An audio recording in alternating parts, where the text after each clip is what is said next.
Hi, this is your host, Lori Moilov with the Limitless Podcast. If you're new here to creativity, we're all about it. Please like, follow, share.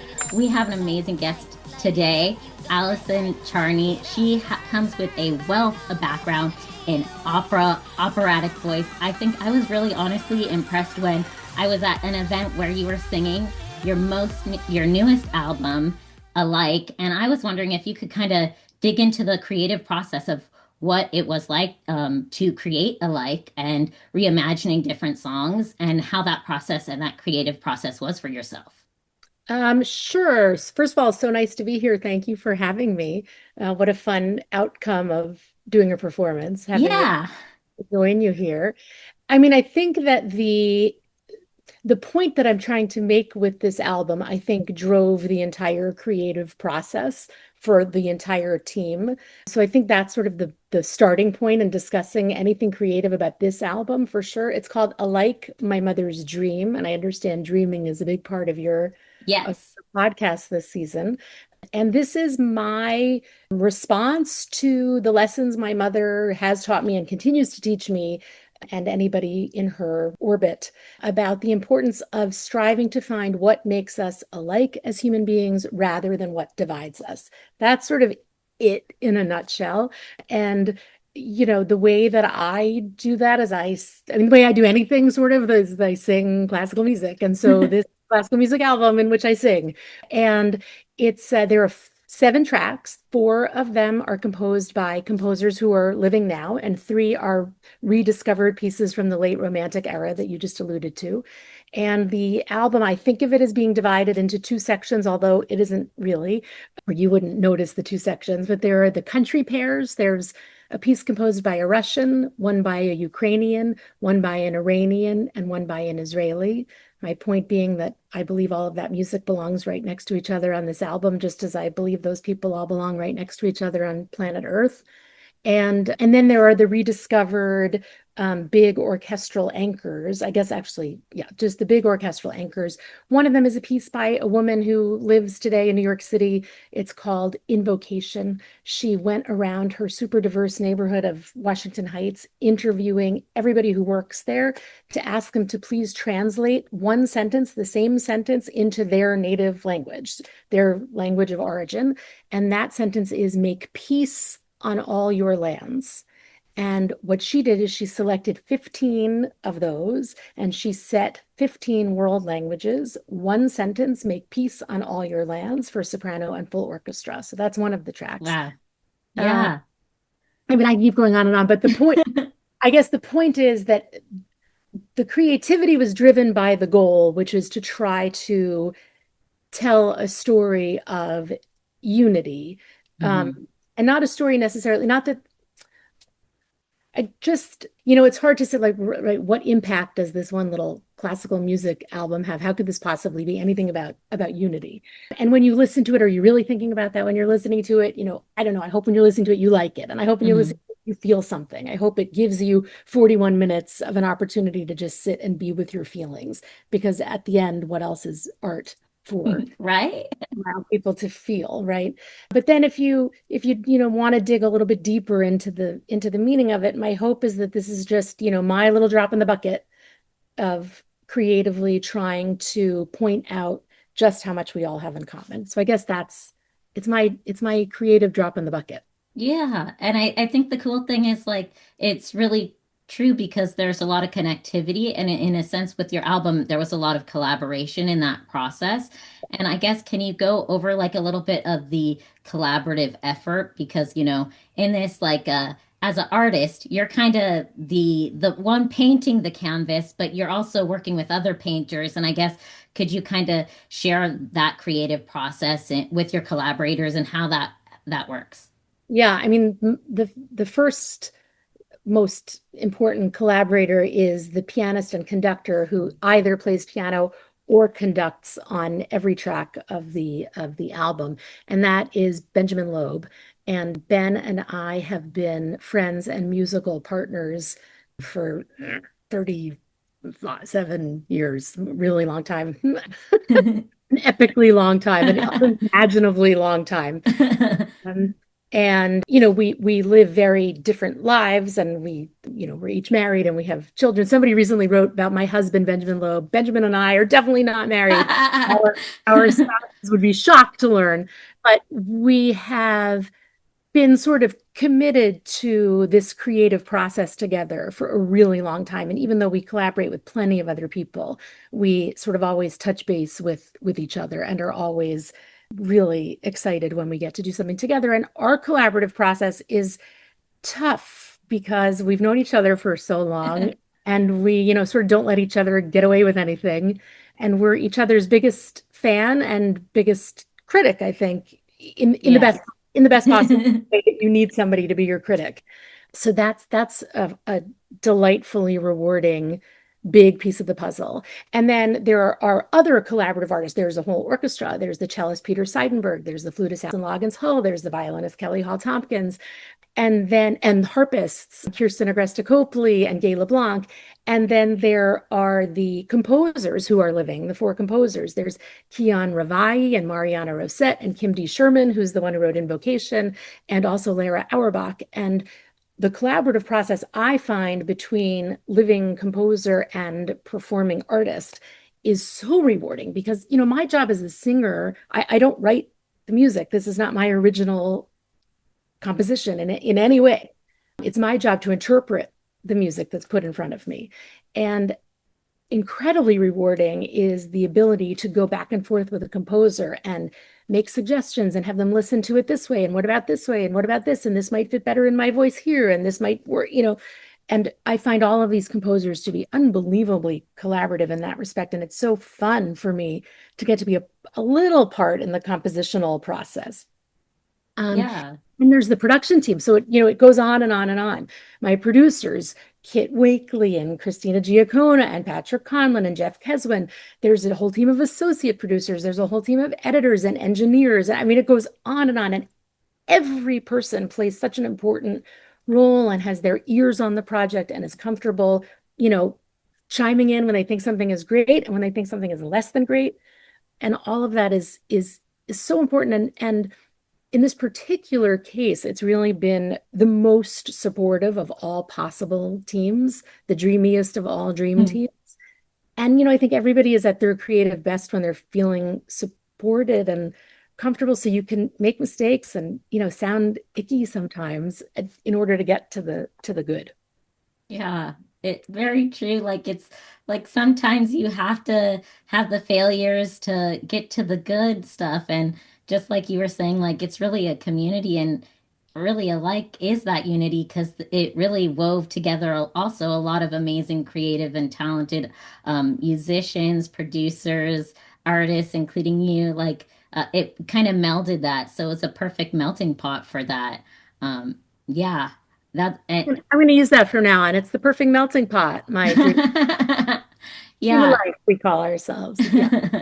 The other thing is everybody involved really, in addition to just wanting to make great music with great musicians, which is, the main thing. Yeah. People really appreciated this story and this mission and this drop in the bucket. And everybody was really, on board to contribute their piece to their PIEs to this notion of, finding our similarities. And which is, after all, I mean, isn't that the whole point of collaboration? Yeah.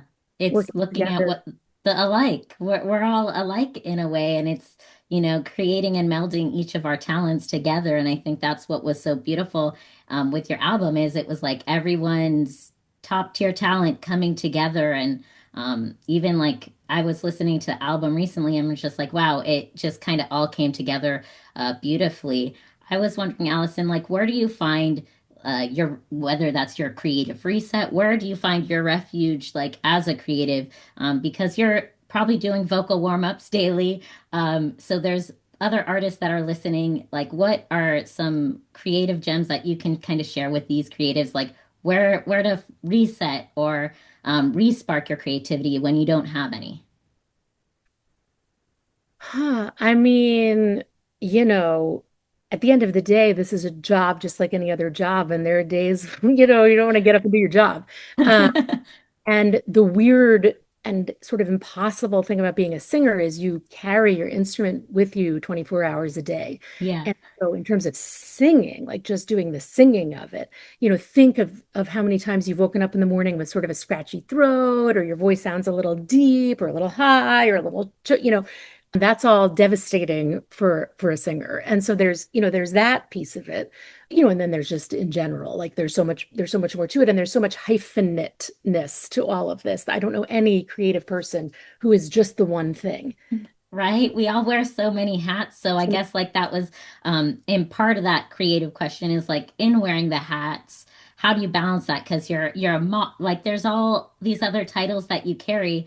Not only just amazing singer, but you're a mom, fit you have family, all this other dynamics. I guess how do you balance it best as this creative to still funnel your creative dreams, but then also have that balance? I mean, I think it's probably no different than, I think being a working mother is the greatest of all challenges. My hat's off to all of us who are trying to make it work. I think first of all, you can't do everything perfectly all the time. So you have to give yourself a little bit of grace and understand that at any given moment, it's likely that you're doing the very best you can do in that moment. And I think forgiving yourself a little bit is a good strategy. And, finding time for yourself every once in a while and not losing sight of the goal. And if you're a very busy person, if you want something done, give it to a busy person, because, you got to make the most of the limited time that you have. And so no dilly-dallying, just get it done. And I think not losing sight of the point, right? So like the point is to be doing this so that other people have a chance to feel something first of all. It's not necessarily about you feeling it at every given moment. So if you're not feeling it, it doesn't really matter, because the point is for other people too. So you can sort of get past yourself and just get the job done. I feel like this is all sort of like very it almost sounds rigid, and I'm not at all a rigid person, and certainly making art is anything but rigid. It is all Hmm. flowy and no line. Yeah. But there is an awful lot of technique and Hmm. discipline. I mean, there, especially in classical music, I mean, that is a huge, huge part of it. And so you got to keep your eye on the discipline prize, I think. You got to find time to play spelling bee every day. That clears my mind. Right, that's fun. So we're now gonna do a fun little trivia thing. I guess you're just gonna give me one word or like a short answer. So I guess what are what's your pre-performance ritual, no matter how small of the stage? What is your pre-performance ritual?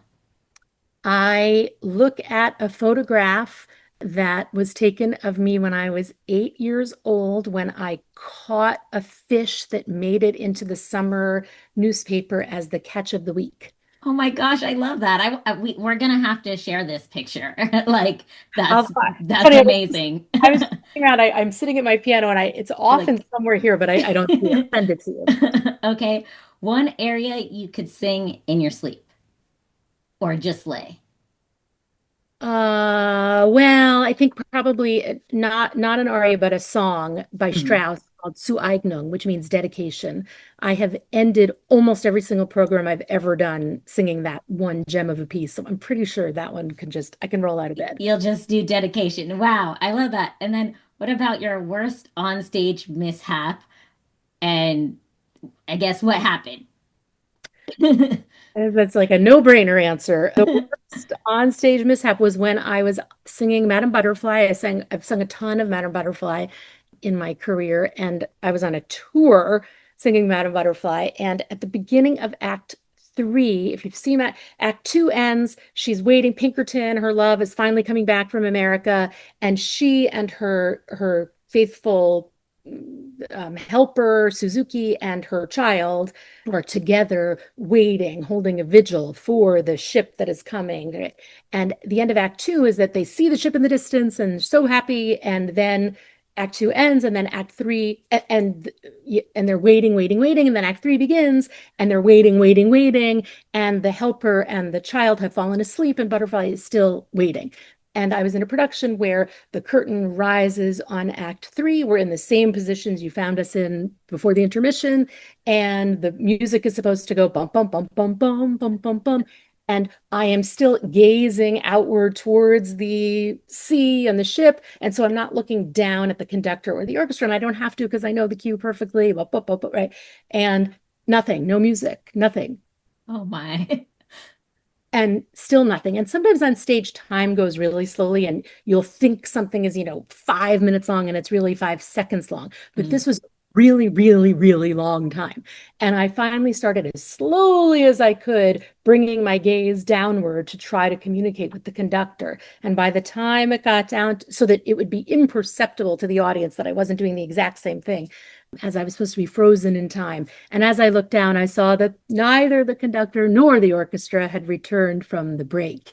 And the stage manager had inadvertently and mistakenly brought the curtain up on us. Oh gosh. Nobody ready to start the opera. That was the worst mishap that has ever happened to me. Oh wow, yeah. I don't know. Even as I say it, I'm getting like hot and Oh sweaty. gosh, yeah. It was Okay, a very long let's go time to for that. dreams. So what about your dream duet partner, living or dead? Oh, wow. My dream duet partner would be singing a duet for two sopranos, which is very rare, with the great Renata Tebaldi. Oh, amazing. Okay, most diva thing you secretly enjoy. Most diva thing I secretly enjoy. I think I love a grand curtain call in front of a paged curtain when they pull back the curtain just a little bit and you do a grand curtsy that was taught to me by the late, great John Lehmeyer, a brilliant director and costume designer who took me aside when I was in graduate school and said, "We need to teach you how to curtsy." And taught me the grand diva curtsy. And I'll give you a secret. The if you picture that grand curtsy, you can imagine the diva holding her hand like, I don't know if you, to her Mhm.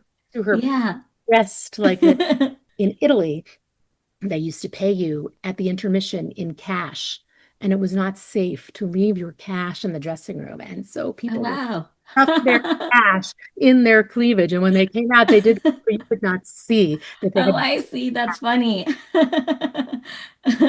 Who That would makes know this? that makes me giggle every time I do that. Yes. I love that. That's so funny and amazing. Okay, what about one thing your audience would never guess about you?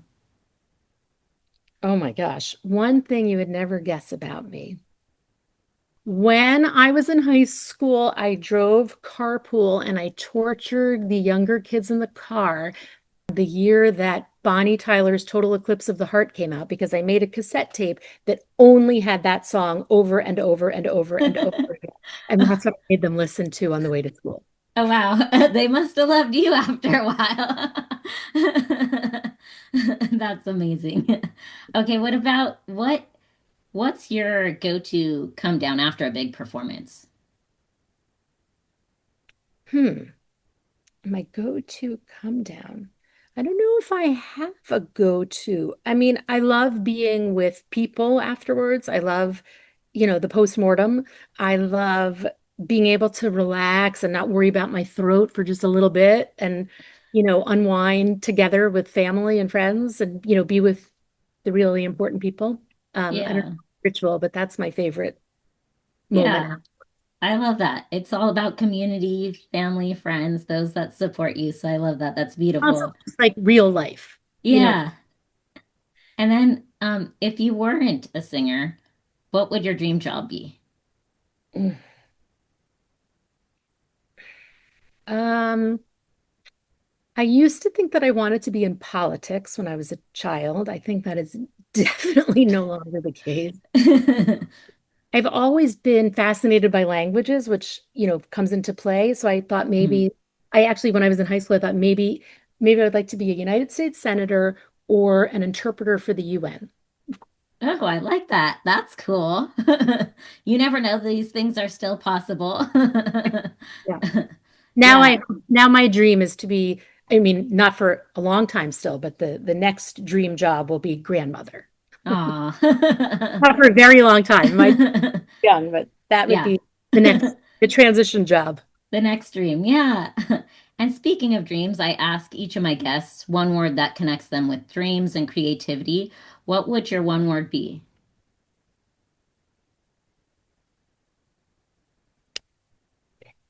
Everett, which isn't a word that would make sense to Yeah, anybody else. I'm like, okay. You got to Uh, expand on that one.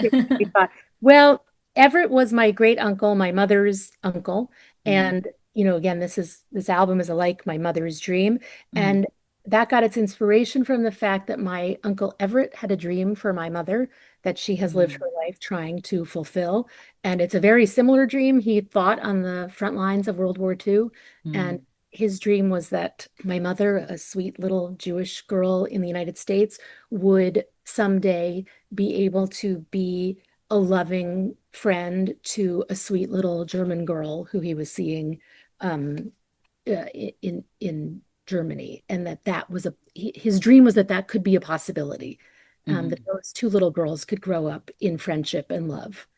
Um, so, and that's always been a part of our family lore, and I think obviously sort of led me to this project now. Yes, I think of my Uncle Everett. Oh, I love that. You're the first that has said a family member, and it's very beautiful and touching and kind of poignant on even your album because Alike was created because it was inspired by your mom. So it seems like some of your creative inspiration has a lot to do with your family. For sure. My family is awfully creative too. My parents are in the arts and have lived a life in the arts. So I come by it naturally. Right? Dramatically. Yeah. And where can some of our guests they really enjoyed our conversation. They want to dig into like your album. Where can they come and find you? So I ran a concert series for 13 years called PREFORMANCES. It's like performances, but it's spelled PRE formances. And if you go to preformances.org, there is a what do you call that? A tab, a drop down for Alike, the album. And so you can find out lots of information there. You can also find me on social media with three names, my professional name, Allison Charney, and then also my married name, Epstein. So on social media, I'm Allison Charney Epstein. Awesome. Well, thank you so much, Allison, for being on the podcast. For our listeners, dig into Alike. I'm going to make sure to post a link in the bio. And yeah, I guess today's is Everett. The word is Everett, and it's really about thinking about family. So if we could pause, take a moment, think about our family, those that inspire us, that are close to us.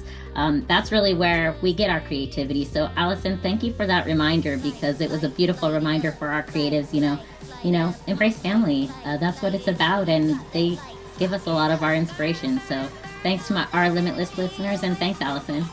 Thank you so much for having me. Yeah.